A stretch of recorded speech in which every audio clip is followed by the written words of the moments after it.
आज मैं शैली जी से मिलने आया हूँ, शैली गौतम जी से। शैली गौतम जी हमारी समाज सेवी हैं, मध्य प्रदेश रीवा जिले से, और हमारी महिला दिवस के उपलक्ष्य में कुछ बातें महिलाओं के बारे में कहेंगी जी। भारत की सभी सफल महिलाओं को और जो सफल नहीं भी हुई हैं, सभी सशक्त महिलाओं को सबसे पहले बधाई। और जो अपने आप को सशक्त नहीं समझती हैं वो पूर्णतः सशक्त अपने को स्वयं को समझें। और महिलाओं के लिए ये है कि एक दिन के लिए तो बोल देती हैं कि happy women's day, happy women's day, केवल एक दिन नहीं, उनके लिए पूरे 365 दिन हैप्पी रहना है। और बाकी दिन तो इसकी बुराई उसकी बुराई में लगी रहती हैं। सफलता के बारे में सोचना चाहिए, बुराइयों को छोड़ें और केवल एक दिन नहीं 365 दिन हैप्पी रहें और हैप्पी वुमेंस डे सेलिब्रेट करें। अच्छा, जो महिलाएं चाहती हैं कि हमारा विकास हो या महिलाओं को हम विकसित करें, तो क्या कारण है कि वो नहीं कर पाती, अपने को खुद विकसित नहीं कर पाती, पिछड़ी रह जाती हैं हर क्षेत्रों में? देखिए, हर क्षेत्र में तो नहीं पिछड़ी रह जाती हैं, जो पिछड़ी रह जाती हैं उनकी बात कीजिए। तो केवल भारत में ही नहीं, भारत में छोड़ दीजिए, पूरे विश्व में यही स्थिति है। आप केवल भारत के अलावा और जगह देख लीजिए, कितनी महिला राष्ट्रपति हैं, कितनी महिला प्रधानमंत्री हैं, या कितनी महिलाएं बाहर आती हैं या महिला राजदूत हैं। तो केवल भारत में नहीं, वो कहने के लिए भारत में ऐसी स्थिति है, हर जगह यही स्थिति है। और कुछ प्राकृतिक रूप से ही महिलाएं थोड़ा पीछे रहती हैं, ये एक सर्वमान्य सत्य है। लेकिन वही जो प्राकृतिक जो कारण है उनको थोड़ा सा पीछे होने का, वही उनके लिए सम्मान का सबसे बड़ा कारण है। उसी के प्रति उनके बहुत बड़ा सम्मान, उनके लिए गर्व होता है कि हम स्त्री हैं। तो ऐसा कुछ नहीं है। हाँ, उन लोगों को थोड़ा परिवेश नहीं मिल पाता है, जो पीछे रह जाती, परिवेश नहीं मिल पाता है। और उससे भी बड़ा कारण ये रहता है कि महिलाएं एक तो अपने को कमजोर समझती हैं, और सब कुछ मिला दीजिए तो एक आलस। बहुत सारी ऐसी महिलाएं हैं जो आलस, अरे हम क्यों करें, वो कर ले, बोलने के लिए सब बोल देते हैं, लेकिन प्रैक्टिकल में और थ्योरी में थोड़ा।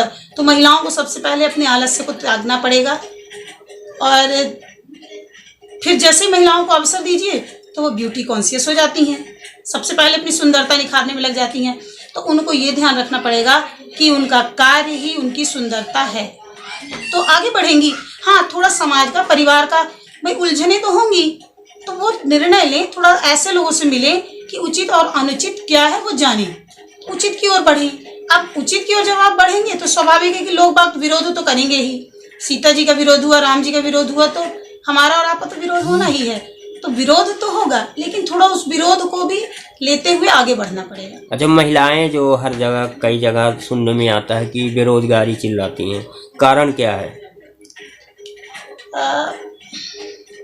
देखिए, बेरोजगारी तो है ही, बेरोजगारी तो महिलाओं के लिए, पुरुषों के लिए बहुत ज़्यादा है। पर काम जब करिए ना, तो काम करने वालों के लिए कोई बेरोजगारी नहीं। घर में ही जो महिलाएं हैं ना, जो गृहिणी कहलाती हैं, गृहिणियों से पूछिए, जो वास्तव में गृहिणियों का घर देखिए, कोना कोना चमक रहा है, वो ऐसे नहीं चमक रहा है, कितनी मेहनत करनी पड़ती है। या कोई बच्चा बोलते हैं अरे उनका बच्चा बहुत होशियार है, तो कैसे होशियार हुआ? उसके पीछे माँ, बाबा, दादी, दादा, ना कोई लगा है, महिला लगी है, पुरुष लगे हैं। तो या फिर महिला आगे है तो उसको भी घर के पुरुष लोग सपोर्ट कर रहे हैं। तो बेरोजगारी तो ठीक है, अपनी जगह है, लेकिन घर में भी बहुत सारे काम हैं। अब घर में जो काम कर रही है वो बेरोजगार थोड़ी है, वो तो पुरुष का सहयोग कर रही है ना। वरना आप एक मेड रख लीजिए, घर में कोई हेल्पर रख लीजिए, 10,000 दीजिए, या 10,000 आप नहीं दे रहे हैं तो वो आपकी इनकम ही ना है। आप घर में पुरुष का सहयोग कर रही हैं, तो जो रोजगार में है उसका सहयोग हो रहा है। बेरोजगारी तो है जब आप बाहर निकलिए, लेकिन फिर भी बहुत सारे काम हैं। चलिए, बहुत बहुत धन्यवाद। मंगले शिवे सर्व साधक साधिके शरण्ये त्र्यंबिके गौरी नारायणी नमस्तुते। सबसे पहले हम आप सब महिलाओं को और माताएं, बहनें, बहुएं, बेटियां सबको एक महिला दिवस के नाम से हम सबको नमन करते हैं। और सबसे यही सोचें कि हम गौरी माँ को जिस तरह से नमन करते हैं, गौरी माँ भी एक महिला थी, 2 बच्चों की माँ थी। इसके बाद यह संसार सागर में हर महिला इसी तरह से अपने बच्चों को, अपने पति का, अपने सबका ख्याल रखते हुए अपने उत्तरदायित्व को पूरा करती हैं। उत्तरदायित्व को पूरा करें, अपने अधिकार और कर्तव्य का पालन दोनों एक बराबरी से, एक तराजू के पलड़े के समान। क्या सोचते हैं कि हमारी भले सगी बहन है, सगी माँ है, सगी चाची है, सगी मामी है, पर यदि भौतिकता में वो पीछे हैं तो हम उनको बराबर से सम्मान, बहुत कम ऐसे 5% मिलेंगे परिवार जिसमें एक दूसरे को बराबर से सम्मान देंगे, क्योंकि भौतिकता की ओर दौड़ के हम पाश्चात्य सभ्यता। नमस्कार, आज मैं शास्त्री जी के पास रीवा ज़िले में पहुंचा हूं। रीवा ज़िला मध्य प्रदेश में है। हमारे शास्त्री जी वकालत भी करते हैं और शास्त्रियाना भी करते हैं। मैं आज शास्त्री जी से जानना चाहूँगा कि आज के परिवेश में जो संस्कृति समाप्त हुई जा रही है, कारण क्या है उसका? जी बताएं। श्री लक्ष्मी नारायण भगवान की जय। मैं आप लोगों के समक्ष निवेदन करना चाहता हूं कि हमारे यहाँ भारतीय संस्कृति जो 16 संस्कार होते हैं वो हमारी माता, बहनों और पुत्रियों के ऊपर निर्भर रहता है। हमारे यहाँ मनुस्मृतकार मनु जी ने कहा है कि यत्र नारस्त पूजन्ते रमन्त्रे तत्र देवता, यत्र तत्र न पूजन्ते तत्रा सर्वे निष्फला क्रिया। मनु जी ने कहा है कि जहाँ नारी की पूजा होती है वहीं देवता का वास होता है, और जहाँ नारी का सम्मान नहीं होता वहाँ संपूर्ण क्रियाएँ जो 16 संस्कार हैं सब निष्फल हो जाते हैं।